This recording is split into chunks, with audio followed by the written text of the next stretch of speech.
இந்த உலகத்தில் எல்லாரும் ஓடிக்கொண்டே இருக்கிறார்கள்.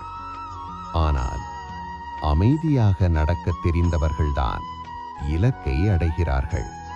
ஆன்மீகம் என்பது கைவிட்டு போவதல்ல, உள்ளுக்குள் பலமாக மாறுவது.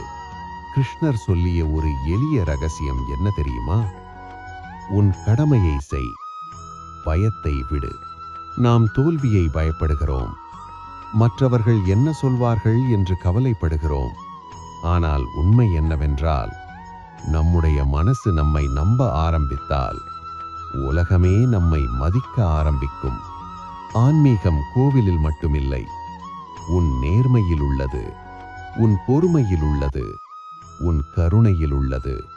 ஒவ்வொரு நாளும் எழுந்தவுடன் நான் இன்று நல்லது செய்வேன் என்று முடிவு பண்ணு. அதுவே பெரிய ஜபம். நினைவில் வை, உலகம் ஒரு குடும்பம். உன் வெற்றி மட்டுமல்ல, உன் நல்ல மனசும் இந்த உலகத்துக்கு தேவை. அமைதியாக இரு, நம்பிக்கையுடன் செயல் பண்ணு. அதுவே உண்மையான ஆன்மீகம்.